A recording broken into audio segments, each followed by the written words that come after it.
자, 넘어가서 요 국방비 문제도 한번 짚어봐야겠습니다. 원래 미국이 그 GDP 대비 5%로 국방비를 인상하라 마라 내정 간섭 발언을 해가지고 정말 국민들이 황당하지 않았습니까? 우리나라 국방비를 왜 미국에 올리냐 마냐 얘기를 해. 그래서 지금 우리 정부가 어쨌든 국방비를 인상하는 증액하는 방안을 구상을 하고 추진하고 있다라는 얘기예요. 네, 그 이재명 대통령이 한미 정상회담 이후 있었던 그 미 국제 갑자기 이름이 생각 안 나나요? 전략문제연구소에서 NSIS. CS. 아, 틀렸습니다. 네, 전략문제연구소에서 네, 정책 연설하면서 증액을 하겠다라는 발표를 했었는데요. 얼마를 증액하기로 했는지 구체적으로 공개는 안 되고 있었습니다. 그런데 그 내용이 지금 미국 관계자의 입을 통해서 언론 보도가 되고 있는 거거든요. 미국 관계자의 입을 통해서? 네, 아직 공식 발표가 된 내용은 아니어서 발표되는 걸 좀 보긴 해야 되는데 일단 언론 보도된 내용을 가지고 이야기를 해보겠습니다. 국내 총생산 GDP의 3.5% 수준으로 국방비를 증액하기로 합의를 했고요. 미국산 무기를 2030년까지 약 250억 달러, 34조 원 규모를 구매하는 방안을 협의하고 있다고 합니다. 이제 뭐라고 주로 언론에서 이야기를 하냐면 나토에 비해서는 덜한 거 아니냐. 아니, 무슨 협상 결과만 나오면 일본에 비해서는 덜한 거 아니냐, 나토에 비해서 덜한 거 아니냐. 그러니까 막 뜯겼는데 덜 뜯겼으니까 잘했다, 막 이런 식으로. 그렇게 그래서 5%를 압력을 했는데 3.5%면 선방한 거 아니냐 이렇게 이야기를 하는데 이게 오히려 진실을 호도하는 것입니다. 직접 비용인 국방비를 나토 기준에 맞춘 거예요.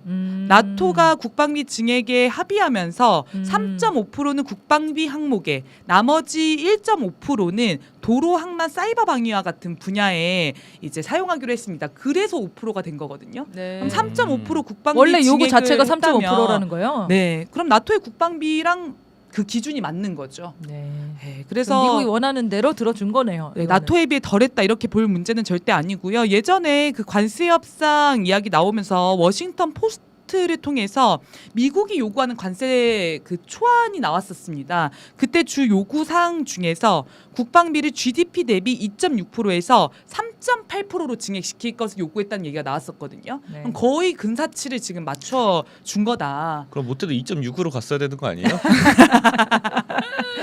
2.4에서 그러니까 지금 현행이 2.6%니까 이거 현행이 3.4. 2.4. 2.4에서 네. 네.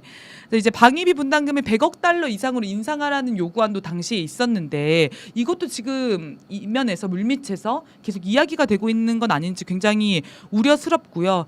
무엇보다 국방비 증액이 문제가 되는 것은 이 미국이 국방비 증액을 시키려고 하는 의도가 있지 않습니까? 미국 무기 사라는 거죠. 네, 그리고 또 하나는 중국과의 대결에 직접 동참하라는 거죠. 네. 한국이 자국의 국방비를 스스로 증액을 시켜서 직접 동참할 수 있는 국방력을 만들라는 거 아니겠습니까? 근데 이게 동맹 현대화의 일환으로 국방비 증액을 하는 거기 때문에 중국과의 전쟁의 돌격대가 되는 총알바지가 되는 일환이라는 겁니다. 그래서 저는 위험하다고 계속 생각이 들거든요.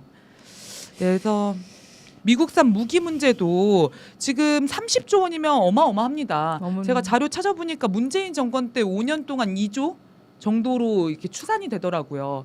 그러면 거기 15배 아니겠습니까? 엄청 많이 안 쓴 거예요, 문재인 정부가. 생각해 이때도 근데 보니까. 많이 썼다고 네. 막 항의하고 그랬던 기억이 왜냐하면 있는데. 이때 그니까 미국에서 파는 고물 그 군사 무기들을 엄청 비싼 가격에 막 사오고 그랬었거든요. 그래서 문제가 많았어요. 맞습니다. 근데 지금 미국은 최첨단 무기를 파는 게 아니라 그 남은 무기들 지금 떠리 같은 거를 우리나라에 진짜 많이 팔거든요. 근데 그게 엄청 비싸요. 그거를 사는 비용을 국방비에 책정을 하는 게 문제입니다. 그래서 우리나라의 전력을 강화하는 게 아니라 미국이 안 쓰는 무기, 더 싸고 더 좋은 성능 좋은 러시아나 다른 나라 무기는 못 사요. 우리는 맞습니다. 그래서 무조건 미국 무기 사야 돼. 얼마 전에 그 우리 언론에서도 많이 주목했던 게 중국의 J2 전투기였나요? 뭐 제가 명칭은 잘 기억이 안 나는데 비용은 굉장히 저렴한데 효율적인 걸로 유명해져가지고 언론 보도가 많이 되기도 했습니다. 그런데 우린 절대 못 사잖아요. 우리는 절대 못 사죠 그건. 네.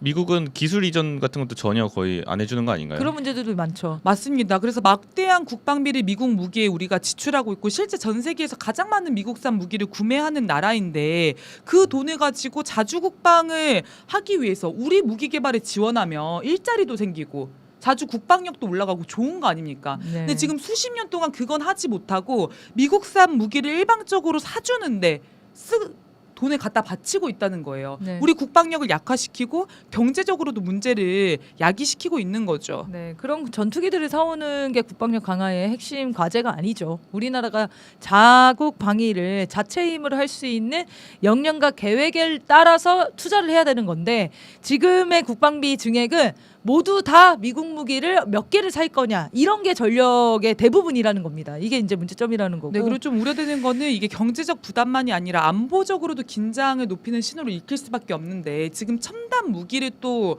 추가 구매하겠다는 거거든요. 스텔스기, F-35 그 외에 아직 도입되지 않은 첨단 무기. 왜 그러면 이 무기를 미국이 한국에게 파냐는 거죠. 아까 말했던 중국을 견제하는 데서 한국을 앞장 세우기 위해서 첨단 무기로 무장시키는 측면도 있다는 그런 거예요. 문제도 그래서 있겠네요. 안보적으로 긴장도를 상당히 높일 수밖에 없다. 네. 자, 그리고 한국 때리는 게 많아 지금. 네, 지금 한미 정상회담 이후에 그다음- 뒤통수를 계속 때리고 있어요. 아니 반도체도 지금 당하게 생겼네요. 네, 진짜 황당합니다. 미국이 중국에 대한 이 수출 규제 반도체 관련해서 자국 기업에 대해서는 굉장히 지금 폭을 열어주고 있거든요. 그런데 삼성전자의 그 중국 시안 공장이랑 SK 하이닉스의 중국 우시 공장을 미국에서 검증된 최종 사용자 프로그램에서 제외를 시켜버렸습니다. 야. 이걸 좀 간단히 말하면 앞으로 미국산 장비를 중국에 반입할 때 껌껌이 미국의 심사를 다 받으라는 거예요. 근데 우리 반도체 기업에 대해서만 왜 근데? 이렇게 해야지만 중국을 견제시킬 수 있고 아 이거 우리가 제재를 받는 어떤 무슨 그 근거가 뭐예요? 근거는 모르겠어요. 아 근거는 네. 없는 거예요? 그냥 중국에 있으면 안 된다 이런 아, 거겠죠. 그냥 미국 중국에 마음인 거야? 그렇죠. 아. 중국에 있으면 뭐 안보가 의심된다, 뭐 보안이 의심된다 이런 이유를 들어가지고 네네네. 사실은 중국의 반도체 시장을 때리면서 한국 반도체도 같이 약화를 시키려는 그런 의도가 아닌가 싶습니다. 아하 이렇게 되면은 우리는 수출에 타격이 있겠네요. 그렇죠. 지금 뭐 미국의 상무부가 추정하는 걸로도 연간 1천 건의 이 미 정부에 일일이 우리 기업이 허가를 신청할 거라고 그게 1,000건이라는 거예요. 그러면 하루에 3건씩 상무부한테 허가를 받아야 된다는 거예요. 이게 근데- 기업할 수가 있으니까 이렇게 그러니까 해가지고. 이렇게 하는 게 어떻게 지금 우리나라가 자주 독립국가라고 말할 수 있죠. 모든 경제적 영역들이 지금 미국이랑 얽혀서 미국의 허가 없이는 제작 생산도 수출도 할 수 없는 지경에 이른 상황인데 이거에 대해서 더 강력하게 대응을 할 필요가 있을 텐데요. 네, 그리고 한미 정상회담 직후에 이거를 발표했다는 게 뭐 뒤통수 맞아봐라 진짜 이렇게 냅다 휘 갈긴 거 근데 아니겠습니까? 이재용도 미국 따라가고 미국 투자도 많이 한다고 하고 다 그런 거 아닌가요? 야 이거는 삼성이 데모 나와야 되는 거 아니야? 지금 돈을 때려 부은 게 얼마인데 미국의 삼성은 삼성이 진짜 거의 뜯겼어요 지금 다. 그러니까 삼성과 SK는 지금 새로운 세계 질서에 좀 관심을 가지고 있을지도 몰라요. 그럼요. 아니 진짜 정상적인 자본가라면 미국한테 이렇게 뜯기고 사느니 제대로 된 시장을 찾아가지고 공정 거래를 하고 싶어하지 않겠어요? 반미로 다 맞습니다. 전환되게 생겼네 지금 자본주의자들이. 네, 저는 그래서 뭐 앞서 여러 미국의 약탈 시도, 강탈 시도 쭉 언급이 됐었는데 우리가 미국의 이 관세에 일방적으로 약탈 당하면서 지금 700조 원을 갖다 바치겠다는 거잖아요. 근데 그럴 이유가 전혀 없고 좀 단호하게 나갈 필요가 있다는 생각이 들어요. 9월 1일에 산업통상자원부에서 2025년 수출입 동향을 발표했는데 올해 8월 수출이 작년 동월 대비 1.3% 증가한 걸로 발표가 됐습니다. 7월 말에 관세 그 협상이 타결되긴 했지만 트럼프가 행정 명령을 아직 하지 않아서 관세 25%가 적용된 채로 한 달을 보냈는데도 수출이 성장세를 보인 거거든요. 그러니까 이제 물론 대미 수출은 12%나 감소를 했는데 아세아나 다른 지역에서 수출이 호조세를 보이면서 전체적으로는 수출이 성장하는 결과가 되었습니다. 관세 인상을 견뎌낼 힘이 우리 경제에 있다는 게 확인이 된 거죠. 그리고 다른 시장이 있다는 거죠. 네, 맞습니다. 그래서 그렇게 다양화해야 된다는 거고 지금 미국에서 트럼프가 추진하는 관세 협상 이거 다 위헌이다라고 위법이다라고 판결이 났잖아요. 네. 이렇게 되면은 트럼프가 지금 진행됐던 관세 협상도 다 무효가 되는 거거든요. 미국에서 법적인 지위를 잃어버리는 거예요. 네, 트럼프가 우회로를 다급하게 찾고 있는 것 같아요. 그래? 우회로가 있어? 뭐 우회로가 이런 근거로 따지면 또 할 수 있어, 이런 근거로 아. 따지면 또 할 수 있어라고 말하지만 이미 정당성을 잃어버린 거죠. 미국 그 법원도 제동을 걸고 미국 안에서도 제동을 거는 상황인데 이게 어떻게 국제적으로 정당성을 가질 수 있겠습니까? 미국 내에서 입장 정리를 좀 하고 와야 되는 거 아니에요? 네, 그러니까요. 그러니까 트럼프의 깡패 같은 짓에 우리도 무조건적으로 수용할 게 아니라 정면 대응을 해야 된다. 숙명처럼 기정사실처럼 받아들이는 자세를 유지할 필요가 없어요. 미국 내에서도 지금 이견이 이렇게 많다니까요. 그래서 우리는 버티면 되는데 다른 나라들 보십시오. 사례들이 많아요. 미국이랑 잘 맞서 싸워가지고 지금 버티고 있는 사례들이 있단 말이죠. 그 사례를 좀 소개해 주시죠. 네, 일단 인도를 오늘은 좀 살펴보려고 합니다. 여러 국가들이 있는데요. 인도의 모디 총리가 7년 만에 중국을 방문해서 지금 언론에도 많이 보도가 되고 세계적으로도 이제 주목이 많이 되고 있습니다. 그동안 사실 인도는 중국을 견제하기 위해서 미국과 밀착하는 행보를 보이지 않았습니까? 약간 트럼프가 열이 받은 것 같더라고요. 지금 연일 북한, 중국, 러시아한테는 아무 말도 못하는데 인도를 가지고 맹폭격을 막 쏟아붓고 있습니다. 근데 인도가 이제 8월 초에 25% 관세를 부과받았고 8월 말에 25%를 추가로 받아서 총 50% 관세를 맞았잖아요. 네. 그때 트럼프가 뭐라고 이야기를 했냐면 인도가 러시아 석유를 수입해서 간접적으로 전쟁 자금을 대주고 있다.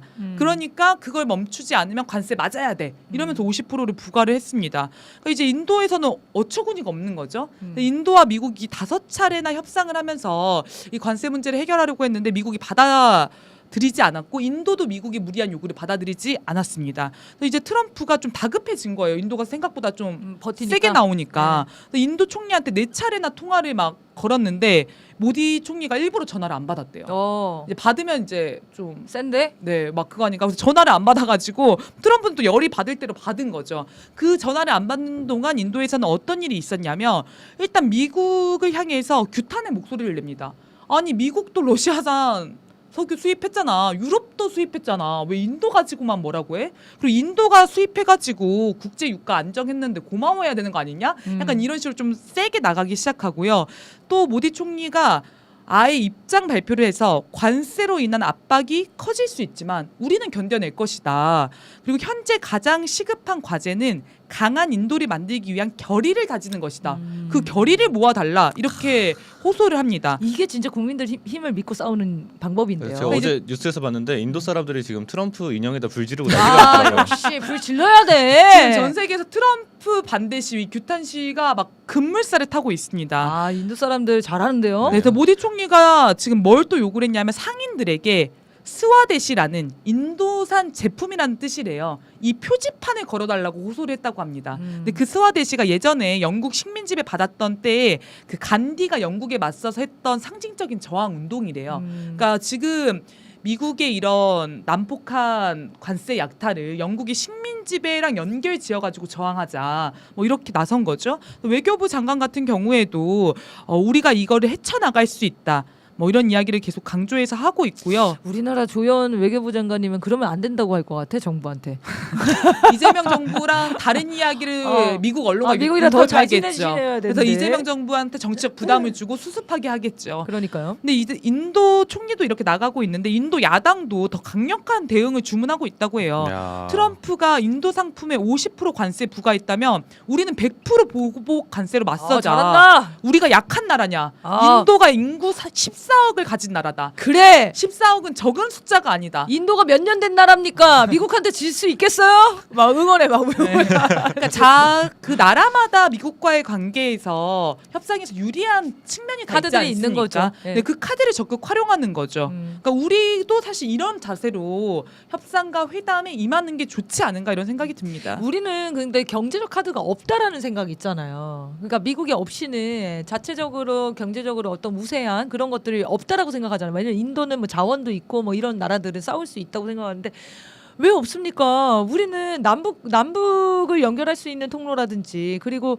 밑에 이제 부산항을 이용한 그 국제적 북극항로. 이런 것들 계속 고민을 하고 있잖아요. 정부가 고민을 하고 있고 그런 것들이 정말 좋은 카드라는 겁니다. 네, 그리고 조선업 경제적 카드이자 안보적 카드이지 않나요? 그리고 반도체, 그렇지. 경제 카드이자 안보 카드이잖아요. 그래서 지금 뺏고 싶어 하는 거잖아요. 네, 근데 우리는 뺏기지 뺏겨. 않고 우리는 그 카드를 그냥 뺏겨버린다고요. 이렇게 싸우면 안 되고 자 미국한테 강경하게 맞서야지만 그걸 진짜로 카드로 쓸 수 있는 거예요. 카드를 갖다 바치지 마시고 트럼프를 미군 철수해라 라든지 맞습니다. 미군한테 우리가 청구서 요청하자고 했잖아요. 그 청구서부터 내고 시작하자 라든지 여러 가지 카드들 압박 카드들을 제시를 해야 되는데 내줄 카드들을 먼저 찾는 것 같아요. 그리고 우리 어렸을 때부터 배우잖아요. 한반도는 지정학적 요충지라서 막 이런 거 배우지 않습니까? 삼면이 바다로 이루어져 있어. 네, 미국의 동북아 패권을 유지하는데 가장 핵심이 이 대한민국 아닙니까? 그럼요. 그러면 우리 카드는 놓칠 정말 수 많은 없습니다. 거죠. 그래서 아무튼 인도가 네. 이렇게 미국에 맞서서 자기 카드를 가지고 이제 주권과 국익을 수호하는 방향으로 싸우고 있다는 것입니다. 네. 그리고 지금 상하이 협력 기구 지금 어젠가요? 회의가 있었나요? 네, 31일부터 2일까지 이틀간 진행이 됐습니다. 네, 어제 끝났군요. 네. 이 상하이 협력 기구도 지금 굉장히 떠오르는 기구 아닙니까? 네, 사실 상하이 협력 기구가 2001년도부터 시작한 다자 엄청 오래됐구나. 협력체예요. 그리고 이후에 이제 인도, 파키스탄, 이란, 벨라루스 이런 나라들이 좀 추가가 되고 현재는 총 26개국이 함께 하고 있는 협력 기구인데 처음 출범했을 때 2001년에는 저희도 다 잘 몰랐잖아요. 네. 그리고 불과 몇 년 전까지도 이렇게 떠오르지 않았던 것 같거든요. 근데 지금 올해 상하이 협력기구 언론 보도량 보십시오. 세계 언론이 주목하는 다자 협력기구가 됐습니다. 그러니까 미국의 이 패권 질서, 미국 중심의 일방적이고 그 일국적인 이런 강압적인 패권 질서에 맞서는 안보 협력, 그다음에 경제 협력 기구들이 주목을 받고 있는 모양새인 거죠. 여기에 지금 모디 인도 총리가 참여를 한 거죠. 아니 저는 그런 생각을 해봤어요. 미국은 너무 멀지 않아요? 우리나라랑? 그러니까 뭔가를 같이 하려면은 그 근처에 있는 나라들이랑 더 협력을 가까이 해야 되는 거 아닙니까? 근데 이 상하이 협력기구에 들어가 있는 나라가 중국, 러시아, 카자흐스탄, 키르기스탄, 타지키스탄, 네, 우즈베키스탄 스탄 이런 나라들이 그 많더라고요. 위쪽 나라야, 위쪽 나라. 그럼 우리나라가 이 위쪽 나라랑 가깝지 태평양까지 건너가지고 미국이랑 교역을 일본으로 할 이유가 뭐냐는 거예요. 미국이 가장 큰 시장이어서 아니지. 이 대륙이 더 큰 시장 아닙니까 지금? 네, 그리고 그 튀르키예 총리 에르도안 같은 경우도 원래 미국과 굉장히 친밀한 국가이잖아요. 근데 나토 국가에서는 유일하게 그 튀르키예 총리가 이 SCO 상하이 협력기구 여기 회의에도 들어와요. 이제 참가국은 아닌데 참석을 했습니다. 어. 그러니까 가입을 하고 싶다는 의사를 이전에도 표방하긴 했었는데 뭐 실제 가입으로 이어지진 않았지만 미국이 고립되는 형국이네요 지금. 맞습니다. 그래서 우리도 그런 식으로 시장을 다변화하고 협력하는 기구를 다채롭게 만들어서 우리 시야와 안목을 넓힐 필요가 있다는 거죠. 미국에만 종속된 경제, 정치, 외교 이 질서를 완전 새롭게 탈피해야 되는 시기가 온 거예요 지금. 맞습니다. 미국의 울타리 우리에 갇혀 있을 것인가? 그래서 몰락하는 미국과 함께 쇠락의 길을 걸을 것인가? 아니면은 우리는 우리의 길을 찾아갈 것인가? 이 기로에 서 있는 것 같고요. 미국 바라기, 미국 일변도에 머물러 있던 외교 안보 전략이 처음부터 다시 수립돼야 된다. 네. 그러려면 이제 위성락 안보실장이나 조연 외교부 장관 같은 사람은 이런 역할을 할 수가 없죠. 이미 너무 낡은 사고방식을 가지고 있거든요. 친미 일변도의 사고방식을 가지고 있는 사람들이 외교 분야에 있는 이상 새로운 시대를 그대로 맞이할 수가 없습니다. 그래서 정말 다양한 외교들을 펼칠 수 있는 외교 일꾼들도 좀 필요한 상황인 것 같고요. 네, 그리고 상호호의 공동 번영의 세계 질서로 가는 게 좋지. 왜 경제 수탈을 감행하면서 거기에 남아 있으니까. 맞습니다. 자, 오늘 시간도 됐는데 마지막으로는 우리 국민주권당에서 최근에 활동하신 거 이거 아주 중요한 결과가 나왔던데 그 얘기 좀 소개해 주시죠. 네, 국민주권당이 그 대북 전단을 살포하면서 전쟁을 도발했던 납북자 가족 모임을 경찰에 고발을 했었는데요. 그 최성룡 납북자 가족 모임 대표에 대해서 송파 경찰서가 피의자 조사를 시작을 했습니다. 네, 그래서 좀 의미 있는 일인 네. 것 같아요. 우리 국민들이 법적으로 이 처리가 되는 경우가 거의 없는데. 네, 실제 소환 조사라는 걸 저 처음 보는 것 같거든요. 그래서 전단 살포가 대표적인 적대 행위이지 않습니까? 이거를 반드시 용서 없이 엄중 처벌했으면 좋겠고 이제 이거랑 별도로 그 국토교통부에서 항공안전법 위반으로 납북자 가족 모임에 대해서 150만 원의 과태료를 부과를 했습니다. 그러니까 전단을 살포하려다가 전단 살포는 못하고 단체 홍보물을 이제 무단 비행을 시킨 거죠. 그럼 이제 당연히 과태료 물어야 되는 거 아닙니까? 네. 근데 갑자기 부당하다. 음. 막 피해자 가족들에게 상처를 줬다. 이런 이야기를 하면서 네. 반대하는 소송을 또 건다고 합니다. 아니 과태료가 아니라 정상적인 방법으로 진행을 하세요. 그러니까 이 피해자라고 주장하는 분들의 어떤 사연들을 알리고 싶으면 언론 활동을 하시던지 국내에서 정상적으로 진행을 하시지 왜 불법 행위를 합니까? 맞습니다. 왜 전쟁 도발 행위를 합니까? 그걸 하지 말라고 하면 하지 말아야 되는 거죠. 남쪽에서 우리나라에서 살려면 우리나라 법을 지켜가면서 같이 이거를 진행해 줘야 되는 거 아닙니까? 네, 그리고 제가 마지막으로 좀 어이없었던 것은 언론이 여론을 호도해요. 언론의 그 지금 타이틀이 뭐냐면 납북자 가족 단체 정단 살포를 중단했는데도 과태료 부과 이렇게 나오거든요. 근데 그 지금 국민주권당이 고발한 그 사안이랑 이 과태료가 부과된 그 내역이 다른 건이에요. 그러니까 과태료는 부과할 만한 그 드론을 무단 비행시켜가지고 비행으로 무단으로 올려서 이거 수시로 받는 거예요, 이거. 그 건에 그냥 내야 되는 겁니다. 네. 비행 금지 구역에 그런 네. 불법을 저질렀으니까 전단 살포를 중단했다고 위법 사항이 없어지는 건 아니잖아요. 아니죠. 근데 그걸 엮어가지고 마치 음. 부당한 대우를 받는 것처럼 제목을 뽑더라고요. 언론 매우 개혁 정치적인 필요합니다. 정치적인 그리고 단체예요, 지금 보니까. 아주 악의적이고 의도적으로 그 왜곡하고 있어요. 네. 네. 그리고 지금 마지막으로 마지막에 안 자꾸 돼.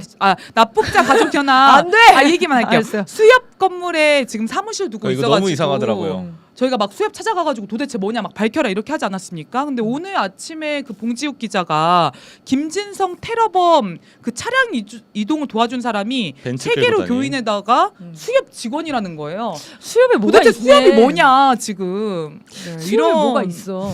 뭐 우연일 수도 있겠지만은 네. 너무 공교롭다. 네. 네. 수협을 좀 파헤쳐볼 필요가 있겠다 이런 생각이 듭니다.